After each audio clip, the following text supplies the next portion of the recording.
हाँ जी, हेलो, नमस्कार, राम राम, सत श्री अकाल, अस्सलाम वालेकुम, गुड इवनिंग। कैसे हैं सब? उम्मीद करता हूँ सब अच्छे होंगे, कुशल मंगल होंगे, तंदुरुस्त होंगे। आज अपनी सीडीपी की क्लास रहेगी पांचवी, जिसमें हम पढ़ेंगे वृद्धि और विकास को प्रभावित करने वाले कारक। कुछ आंतरिक कारक होते हैं, कुछ बाह्य कारक होते हैं।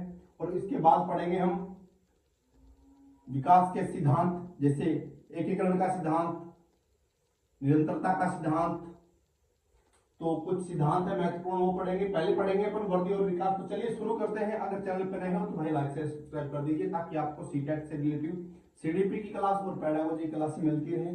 चलिए शुरू करते हैं। आंतरिक वृद्धि और विकास को प्रभावित करने वाले कारक, मतलब कुछ आप फैक्टर्स बोल सकते हो, जिनके कारण क्या होता है कि विकास में रुकावटें आ जाती है। किस वजह से आ जाती है? आंतरिक कारण देखें। आंतरिक कारण मतलब जो अंदर उस सिर्फ उसी की वजह से हो रहा हो, मतलब मेरे मेरी मेरे विकास में कोई दिक्कत आ रही है, डेवलपमेंट में कोई प्रॉब्लम आ रही है।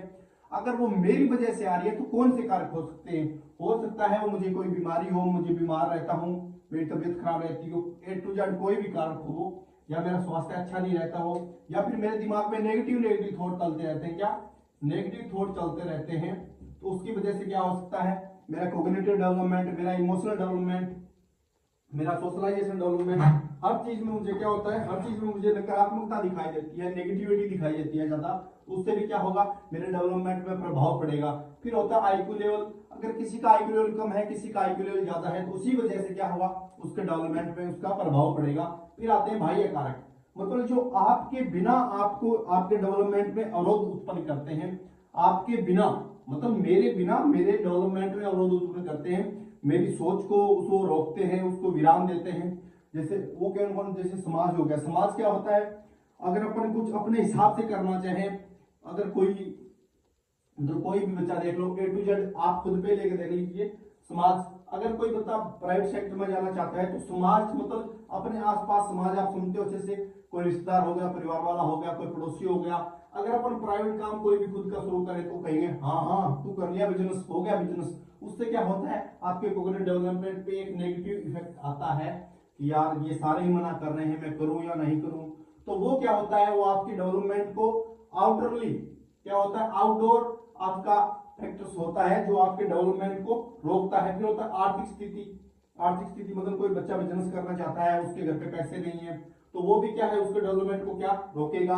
आर्थिक स्थिति, कोई गरीब है तो अच्छे से पढ़ नहीं पाता, पूरे उसके पास संसाधन नहीं होते, बुक के कॉलेज कोचिंग अच्छे से नहीं जा पाता, उसकी वजह से क्या क्या होगा? कॉग्निटिव डेवलपमेंट भी उसका रुकेगा, सोशलाइजेशन भी रुकेगा।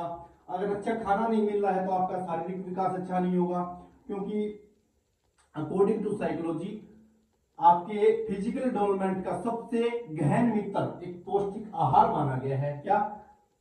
अकॉर्डिंग टू साइकोलॉजी आपके फिजिकल डेवलपमेंट का सबसे बेस्ट फ्रेंड, सबसे अच्छा मित्र किसको माना गया है? पौष्टिक आहार को, पौष्टिक खाने को माना गया है। और फिर आता है अपना संस्कृति। संस्कृति भी आपके डेवलपमेंट को कहीं ना कहीं प्रभावित करती है, वो बाह्य कारक है। अगर आप अपनी मर्जी से कुछ कपड़े पहनने चाहते हो, समाज आपको उस वहां पे भी रोकेगा। आजकल नए नए सॉरी नए नए फैशन चल रहे हैं, ओल्ड स्टाइल आ गया, कभी कौन सा स्टाइल आ जाता है, कभी बेल बॉटम आ जाती है, कभी बैगी जींस आ जाती है, कभी कौन सा आ जाती है। आजकल तो ऐसे ऐसे कपड़े आ रखे हैं कि उनको पहनने की जरूरत नहीं है, बस डाल के लटका लो, गली में चलते जाओ, कोई फर्क नहीं पड़ता किसी को।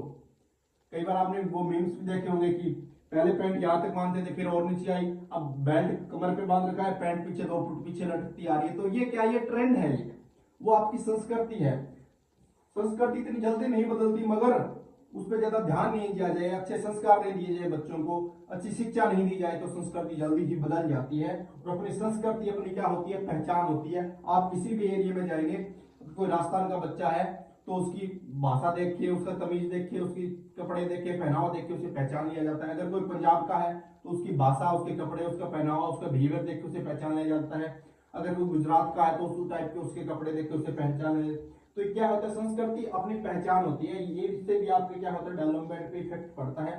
पर्यावरण, आप जिस इन्वायरमेंट में रहते हो उस इन्वायरमेंट भी आपको डेवलपमेंट को क्या करता है? प्रभावित करता है। अगर आप अच्छे वातावरण में रहते हो तो आपका अच्छा डेवलपमेंट होगा। अगर आप गलत इन्वायरमेंट में रहते हो, जहां पे गालियों का प्रयोग किया जाता है, बात बात पे लड़ाई हो जाती है, गुस्सा किया जाता है, तो वहां पे क्या होगा, बच्चे का डेवलपमेंट अच्छे से नहीं हो पाएगा। वो कौन प्रभावित कर रहा है डेवलपमेंट, वो पर्यावरण प्रभावित कर रहा है। ठीक है, तभी तो कहते हैं कि बच्चे को अच्छों के साथ बैठना चाहिए, अच्छे मित्र बनाओ, अच्छों के साथ रहो। फिर आता है विकास के सिद्धांत। ठीक है, कि विकास के सिद्धांत देख लो या विकास की विशेषताएं भी देख सकते हो आप। एक तरह से देखें, विकास के सिद्धांत मतलब विकास कैसे होता है, निरंतरता का सिद्धांत।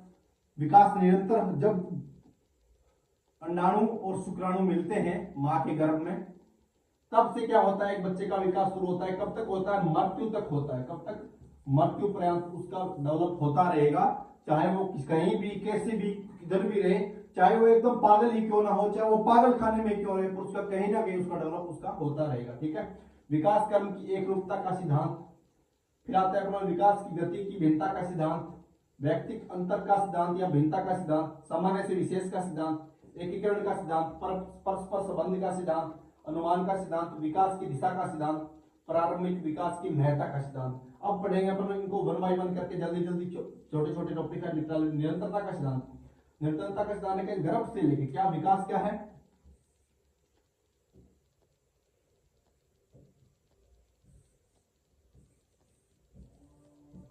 विकास क्या है, गर्भ से क्या है, कब्र तक चलता है। कब तक, गर्भ से कब्र तक चलता है। कभी कम, कभी क्या होता है, ज्यादा। गर्भ से कब्र तक चलता है, कभी कम होता है, कभी ज्यादा होता है। अचानक से कोई परिवर्तन नहीं देखने को मिलते।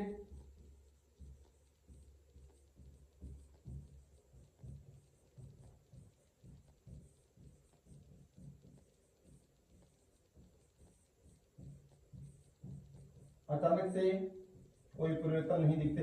ऐसा नहीं कि आज शाम को आप सोए, आप जैसे ही बाल्यावस्था को बच्चा पूरा करता है, क्रॉस करता है, 13वीं साल में एंट्री करता है, तो क्या होता है, दाढ़ी मूछें नहीं आती। 13 14 15 के वर्ष के बच्चे के दाढ़ी मूछें उगना शुरू हो जाते हैं। ऐसा नहीं है कि अचानक से विकास हो जाएगा उसका। जो 12 साल का है तब तक उसके मूछें नहीं है, जैसे ही वो 13वीं साल में प्रवेश करेगा तो उसकी इतनी इतनी बड़ी मूछें, इतनी इतनी बड़ी दाढ़ी आ जाएगी। तो क्या अचानक से कोई भी परिवर्तन नहीं देखने को मिलता। कभी कम होता है विकास, कभी ज्यादा होता है। विकास गर्भ से कब्र तक चलता है, कभी कम। शिशुअवस्था में बच्चा क्या होता है, सबसे ज्यादा डेवलपमेंट होता है। फिर उसके बाद किशोरावस्था में होता है, बाल्यावस्था में उसके विकास की गति मंद पड़ जाती है। ये कहता है आपका निरंतरता का सिद्धांत। तो ये लिख लीजिए आप।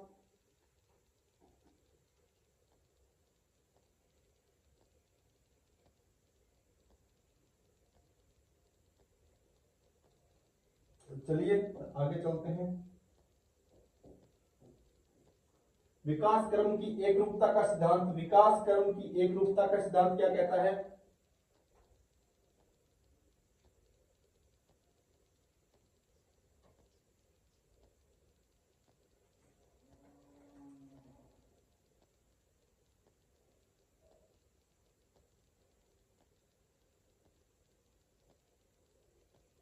विकास क्रम की एक रूपता का सिद्धांत कि जैसे कोई भी डेवलप होगा तो आपका धीरे धीरे 1 बाय 1 करके होगा। ऐसा नहीं है कि आपकी पहले तो आपकी हाइट बढ़ जाएगी, फिर अचानक से आपका वजन बढ़ जाएगा। स्टेप बाय स्टेप धीरे धीरे आपका विकास क्रम की एक रूपता का सिद्धांत, धीरे धीरे आपका डेवलपमेंट होगा, 1 बाय 1 करके होगा। ऐसे नहीं है कि आपकी हाइट भी बढ़ रही है, आपका मोटापा भी बढ़ रहा है, आपके अंग भी बढ़ रहे हैं, आपका हाथ भी बढ़ रहा है, आपकी नाक भी बढ़ रही है, आपका कान भी बढ़ रहा है। तो 1 बाय 1 करके आपका क्या होगा, डेवलपमेंट होगा। छोटे छोटे टॉपिक है, जल्दी जल्दी कर लीजिए, आपका भी टाइम ना लगे ज्यादा और आप जल्दी से सिलेबस भी अपना कवर कर पाए। विकास की गति की भिन्नता का सिद्धांत ये कहता है कि अलग अलग बच्चे में अलग अलग विकास होता है। जैसे 2 बच्चे हैं, फर्स्ट और सेकंड, अभिषेक मान लेते हैं, दूसरा मान लेते हैं अपन, कुछ भी मान लो यार, राहुल मान लो। ठीक है, अब जरूरी नहीं है कि अभिषेक ने अगर 12 महीने का था तो उसने क्या करना शुरू कर दिया, चलना शुरू कर दिया था। तो जरूरी नहीं है राहुल भी 12 महीने का होगा तो ये चले ही चलेगा, नहीं। हो सकता है राहुल 18 महीने का हो तब चलना शुरू करे। ठीक है, अभिषेक को कोई चीज आप एक बार भी देते हो कि भैया आपको ये याद करके लेके आना है, ठीक है, तो अभिषेक उसके एक बार पढ़ के ही उसको पूरा का पूरा याद कर लेता है। क्यों? क्योंकि उसका मानसिक डेवलपमेंट अच्छे से हो गया है, उसका आईक्यू लेवल हो सकता है तेज हो, क्या हो, आईक्यू लेवल उसका तेज हो। और राहुल को अगर वो 3 बार पढ़ता है तब उसको याद होता है। तो ये क्या है? विकास की गति की भिन्नता का सिद्धांत। व्यक्तिगत भिन्नता का मान लो या विकास की गति की भिन्नता का मान लो। विकास क्या होता है, सब में अलग अलग होता है। कोई बच्चा 12 महीने का चलता है, कोई 18 महीने का चलता है, कोई बच्चा 12 महीने का होता है तो कोई एक ना एक शब्द अच्छे से बोल पाता है, कोई बच्चा 18 महीने का भी नहीं बोल पाता। ये अपने विकास की भिन्नता का सिद्धांत, मतलब सभी हर एक मनुष्य में अलग अलग टाइम पे अलग अलग डेवलपमेंट होते हैं। फिर चलते हैं व्यक्तिगत अंतर भिन्नता का सिद्धांत, वो तो उसके मिलता जुलता है। सामान्य से विशेष का सिद्धांत ये है कि बच्चा जब भी कोई कार्य करता है पहले उस सामान्य के लिए करता है, कुछ भी हो, धीरे धीरे उसका अनुभव करता जाएगा, एक्सपीरियंस करता जाएगा, तो वो क्या हो जाएगा, एक विशेष प्रकार का सॉरी, उसमें क्या हो जाएगा, विशेष प्रकार से वो उसमें सक्षम हो जाएगा। जैसे कोई बच्चा है पहले साइकिल चलाता है तो वो सामान्य है, जैसे सारे साइकिल चलाते हैं वैसे वो साइकिल चलाता है। धीरे धीरे वो हाथ छोड़ के भी चलाने लग जाएगा, स्टंट करने लग जाएगा, कभी एक पैर पे चलाने लग जाएगा, साइकिल को कट मारने लग जाएगा। वो क्या होता है, विशेष से सामान्य, सामान्य से विशेष। साइकिल चलाना एक सामान्य बात है और उसे हाथ छोड़ के चलाना क्या है, एक विशेष बात है। मतलब सामान्य से विशेष की तरफ उसका डेवलपमेंट होता रहता है। फिर आता है एकीकरण का सिद्धांत, परस्पर संबंध का सिद्धांत। परस्पर संबंध का देखें तो आपके शारीरिक विकास, सारे फिजिकल डेवलपमेंट, अगर कोई प्रॉब्लम आ रही है, इसमें फिजिकल डेवलपमेंट में कोई प्रॉब्लम है, फिजिकल डेवलपमेंट में अगर कोई प्रॉब्लम आ रही है तो आपका क्या होगा, आपका कोग्निटिव डेवलपमेंट भी इफेक्ट होगा और आपका इमोशनल डेवलपमेंट भी इफेक्ट होगा और आपका सोशल डेवलपमेंट भी आपका क्या होगा, इफेक्ट होगा। ये क्यों होगा? अगर आपका फिजिकल डेवलपमेंट, आप कोई बच्चा है उसका एनी टाइम सिर दर्द करता रहता है और एक बच्चा है जिसका बिल्कुल भी वो बीमार नहीं रहता, तो उसमें अगर क्या होगा, कॉग्निटिव डेवलपमेंट में इस वजह से फर्क पड़ेगा कि एक तो सिर दर्द कर रहा है उस बच्चे का, वो बीमार रहता है, वो अच्छे से पढ़ नहीं पाता, वो अच्छे से मस्त नहीं है, खुश नहीं रह पाता, तो उसका इमोशनल डेवलपमेंट इफेक्ट करेगा, कॉग्निटिव डेवलपमेंट इफेक्ट करेगा, उसका सोशल डेवलपमेंट भी क्या होगा, इफेक्ट होगा। तो सारे विकास क्या एक दूसरे से आपस में संबंधित है। ठीक है, फिर चलते हैं नेक्स्ट अपना अनुमान का सिद्धांत। अनुमान का सिद्धांत कहता है कि किसी भी बच्चे के व्यवहार को देख के, किसी के, जैसे पोर्टफोलियो होता है, पोर्टफोलियो क्या होता है, स्कूल में एक फाइल होती है जिसके अंदर बच्चे के सारे कागजात रखे जाते हैं, जैसे उसकी कोई मार्कशीट, उसके कोई स्कोर कार्ड हो गया, खेल का प्रमाण पत्र हो गया, ए टू जेड वो पूरी जो भी एक्टिविटी करता है वो सारे रखे जाते हैं। तो उनको देखते हुए, उसके व्यवहार को देखते हुए उसके हम क्या कर सकते हैं, अनुमान लगा सकते हैं कि भविष्य में वो क्या बनेगा, उसका कैसा डेवलपमेंट हो रहा है। विकास की दिशा का सिद्धांत ये थोड़ा सा इंपॉर्टेंट है।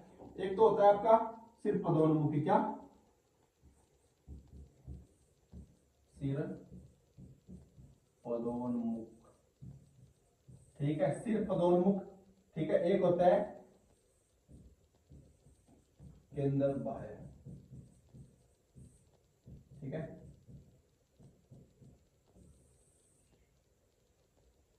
ठीक है। तो सिर्फ पदोन्मुख में क्या होता है, ये बच्चा है, ठीक है, इस बच्चे के क्या होगा, पहले ये अपनी गर्दन को सामना, कि विकास पैर से सिर की तरफ, सिर से पैर की तरफ होता है। और ये जो केंद्र बाह्य है, ये आपका क्या कहता है, इसको इंग्लिश में बता देता हूं आपने,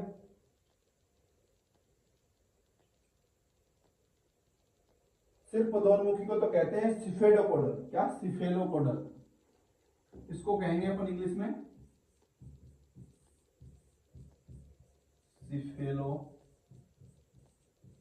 सिफेलोपोडल, ठीक है। मस्तक पदोन्मुखी भी कह सकते हैं, मस्तक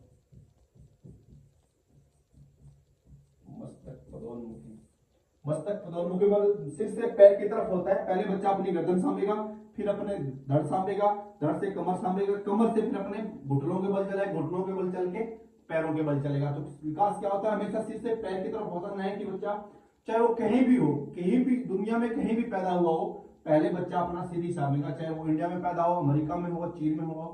तो ये क्या होता है, विकास एक रूपता का सिद्धांत कहता है कि विकास हर जगह ही होता है, सेम होता है। हो सकता है विकास की गति में अंतर आ जाए, तो सिर्फ फिर से पैर की तरफ, केंद्र बाह्य मतलब केंद्र से बाहर की तरफ होता है विकास। क्या? केंद्र से बाहर की तरफ। एक मिनट रुको, ये केंद्र है, इससे बाहर की तरफ विकास होगा आपका। क्या?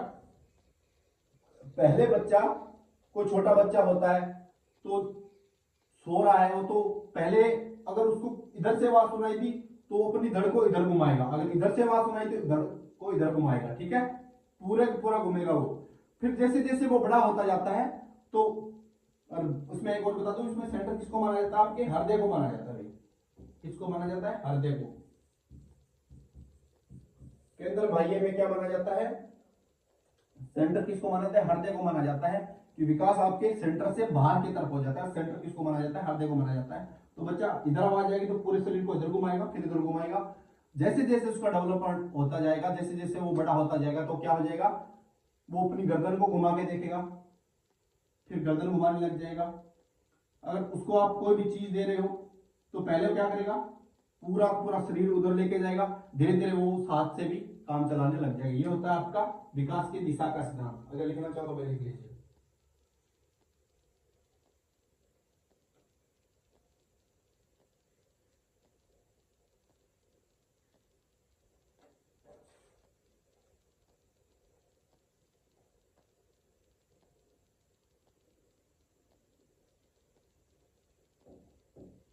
चलिए आगे चलते हैं। प्रारंभिक विकास की महत्ता का सिद्धांत, इसमें साफ सीधा प्रारंभिक विकास की महत्ता का सिद्धांत कि बाद के विकास से पहले पहले का विकास बहुत महत्वपूर्ण है। जैसे कोई भी अपन मकान बनाते हैं, कुछ भी बनाते हैं तो उसकी नींव मजबूत होनी चाहिए, ऊपर आप उसके कुछ भी कर सकते हो। तो ये आपका सीधा है विकास की अवस्थाएं। ये पढ़ेंगे अपन कल की क्लास में। तो अगर क्लास अच्छी लगी हो तो वीडियो अच्छी लगी तो सभी को लाइक शेयर सब्सक्राइब कर दीजिए, अपने दोस्तों के साथ शेयर कीजिए। मिलते हैं कल की क्लास में। All the best.